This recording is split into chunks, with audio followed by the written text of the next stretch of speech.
Halo semuanya, selamat datang kembali. Hari ini, kita akan melakukan perjalanan waktu yang luar biasa, menelusuri sejarah salah satu negara paling menarik di dunia, Jepang. Dari mana sih asal-usul negara matahari terbit ini? Bagaimana sebuah kepulauan terpencil bisa berubah menjadi raksasa teknologi dan budaya global? Mari kita mulai petualangan kita dari ribuan tahun yang lalu, ke awal mula peradaban Jepang. Kisah kita dimulai jauh sebelum ada samurai atau gedung pencakar langit, yaitu pada zaman Jomon, sekitar 10.000 tahun sebelum Masehi. Bayangkan sebuah kepulauan yang hijau dan subur, dihuni oleh para pemburu pengumpul. Mereka disebut orang Jomon, yang artinya pola tali, karena ciri khas tembikar mereka yang dihiasi dengan cetakan tali. Mereka hidup harmonis dengan alam, berburu hewan seperti rusa dan babi hutan, mengumpulkan keken kongen dan buah-buahan, serta menangkap ikan dari laut yang kaya. Mereka tinggal di rumah-rumah lubang sederhana dan telah mengembangkan beberapa bentuk ritual spiritual awal. Ini adalah masyarakat yang stabil dan bertahan selama ribuan tahun,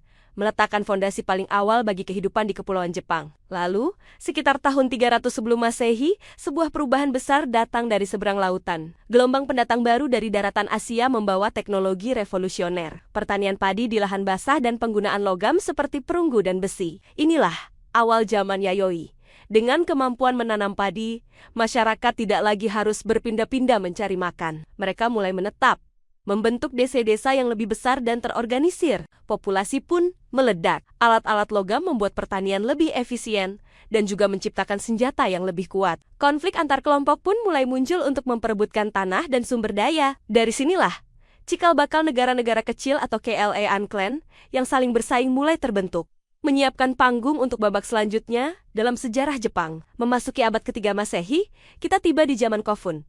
Nama ini berasal dari gundukan makam raksasa berbentuk lubang kunci yang disebut Kofun, dibangun untuk para pemimpin dan elit penguasa. Ukurannya yang masif menunjukkan adanya kekuatan politik yang terpusat dan mampu memobilisasi banyak tenaga kerja. Di antara banyak klan yang berkuasa, satu yang paling dominan muncul di wilayah Yamato, dekat Nara sekarang. Klan inilah yang nantinya akan menjadi garis keturunan Kaisar Jepang pertama. Mereka menyatukan sebagian besar wilayah Jepang bagian barat dan tengah, membentuk negara terpusat pertama dalam sejarah Jepang. Inilah fondasi dari sistem kekaisaran yang bertahan hingga hari ini. Selanjutnya, kita masuk ke zaman Asuka dan Nara, dari abad ke-6 hingga ke-8. Periode ini adalah titik balik budaya yang krusial. Pengaruh dari Tiongkok dan Korea mengalir deras ke Jepang. Yang paling signifikan adalah masuknya agama Buddha. Awalnya, ada pertentangan antara klan-klan yang mendukung agama Shinto asli dan mereka yang menerima ajaran baru ini. Namun, pada akhirnya, Buddhisme diadopsi oleh istana kekaisaran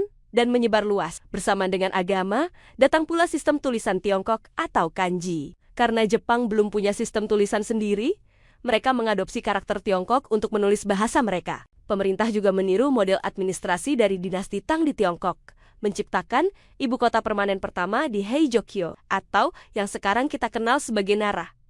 Dari Nara, ibu kota kemudian pindah ke Hayonsho, yang berarti ibu kota kedamaian dan ketenangan. Pada tahun ke-794, inilah awal dari zaman Heian, sebuah era keemasan yang berlangsung selama hampir 400 tahun. Heian-kyo adalah kota yang kita kenal sekarang sebagai Kyoto. Di periode ini, sementara kaisar secara teknis masih menjadi penguasa, kekuasaan sebenarnya mulai bergeser ke tangan para bangsawan istana, terutama klan Fujiwara yang kuat. Mereka menguasai politik dengan menikahkan putri-putri mereka dengan para kaisar. Zaman Heian adalah puncak keanggunan dan budaya aristokrat. Para bangsawan menghabiskan waktu mereka menulis puisi, melukis, dan menikmati upacara-upacara yang rumit. Disinilah lahir karya sastra besar seperti Hikayat Geni oleh Murasaki Shikibu yang sering disebut sebagai novel pertama di dunia. Namun, di balik kemewahan ibu kota, di provinsi-provinsi yang jauh, sebuah kekuatan baru sedang bangkit, kelas prajurit, atau yang kita kenal sebagai samurai. Kekuasaan para bangsawan yang terpusat di ibu kota mulai melemah. Untuk melindungi tanah dan kepentingan mereka di daerah, para bangsawan mulai menyewa prajurit-prajurit swasta. Para prajurit ini hidup dengan kode kehormatan yang ketat, yang kemudian dikenal sebagai Bushido. Kekuatan mereka terus tumbuh, dan pada akhir abad ke-12, mereka tidak lagi puas hanya menjadi penjaga. Salah satu klan samurai terkuat, klan Minamoto, di bawah pimpinan Minamoto nomor Yoritomo, berhasil mengalahkan saingan mereka, klan Tira, dalam perang Genpei pada tahun 1192. Yoritomo tidak mengambil alih tahta kaisar, tetapi ia mendirikan pemerintahan militer sendiri di Kamakura. Ia diberi gelar Sei Tai Shogun atau Shogun yang berarti panglima tertinggi. Inilah awal dari zaman feodal Jepang, di mana kaisar hanya menjadi simbol, sementara shogun memegang kekuasaan nyata. Zaman Kamakura adalah era dominasi samurai. Pemerintahan Shogun Kamakura bertahan selama sekitar 150 tahun sebelum akhirnya digulingkan. Jepang kemudian memasuki zaman Muromachi, di bawah kesogunan Ashikaga. Namun, kekuatan Shogun Ashikaga tidak pernah sekuat pendahulunya. Para penguasa daerah, yang disebut daimyo, menjadi semakin kuat dan mandiri. Akhirnya, otoritas pusat runtuh total, dan Jepang terjerumus ke dalam periode perang saudara yang panjang selama lebih dari 1 abad, yang dikenal sebagai zaman Sengoku atau zaman negara-negara berperang. Ini adalah masa-masa penuh kekacauan, di mana para daimyo saling bertarung tanpa henti untuk memperluas wilayah dan merebut kekuasaan. Namun, dari kekacauan inilah lahir 3 tokoh pemersatu Jepang yang legendaris. Yang pertama adalah Oda Nobunaga,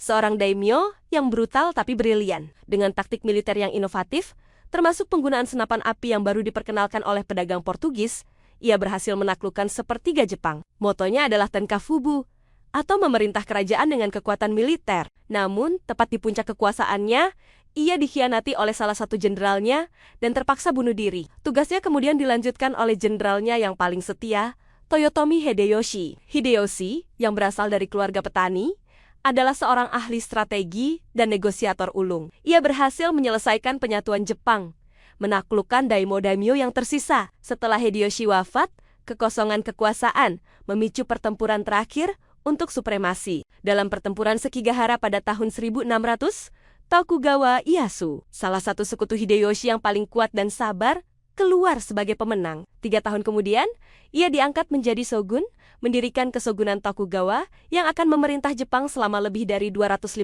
tahun. Dengan berdirinya kesogunan Tokugawa, Jepang memasuki zaman Edo.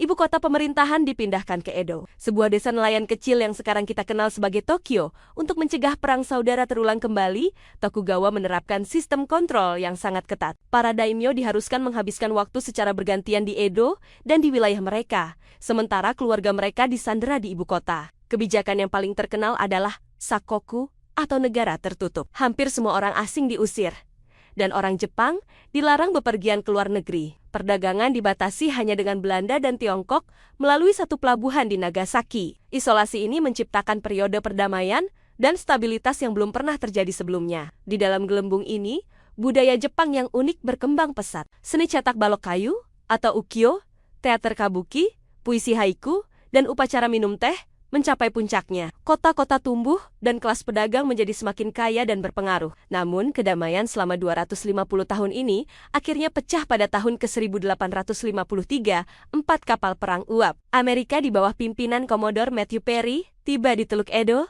menuntut Jepang membuka pelabuhannya untuk perdagangan. Dihadapkan dengan teknologi militer barat yang jauh lebih unggul, kesogunan yang sudah melemah tidak punya pilihan selain setuju. Peristiwa ini mengirimkan gelombang kejut ke seluruh negeri dan membongkar kelemahan rezim Tokugawa. Banyak samurai muda yang marah dan merasa terhina. Mereka bersatu di bawah slogan Sono Joy, hormati kaisar, usir kaum barbar. Gerakan ini akhirnya berhasil menggulingkan shogun terakhir pada tahun 1868 dan mengembalikan kekuasaan nominal ke tangan Kaisar Meiji.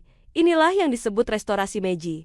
Restorasi Meiji bukanlah kembali ke masa lalu, melainkan sebuah revolusi dari atas ke bawah. Menyadari bahwa Jepang harus modern untuk bisa bersaing dengan kekuatan barat, para pemimpin Meiji melancarkan program modernisasi dan industrialisasi yang sangat cepat. Feodalisme dihapuskan, sistem kelas samurai dibubarkan, dan tentara nasional modern dibentuk. Misi-misi dikirim ke Eropa dan Amerika untuk mempelajari teknologi, sistem pemerintahan, pendidikan, dan industri. Pabrik, rel kereta api, dan jalur telegraf dibangun dengan kecepatan luar biasa. Dalam beberapa dekade saja, Jepang berubah dari negara agraris feodal menjadi kekuatan industri modern. Namun, modernisasi ini juga dibarengi dengan kebangkitan nasionalisme dan militerisme. Jepang mulai membangun imperiumnya sendiri, memenangkan perang melawan Tiongkok pada tahun 1895 dan Rusia pada tahun 1905. Sebuah kemenangan yang mengejutkan dunia. Ambisi militer Jepang terus tumbuh hingga puncaknya pada Perang Dunia Kedua, setelah menyerang Pearl Harbor pada tahun 1941.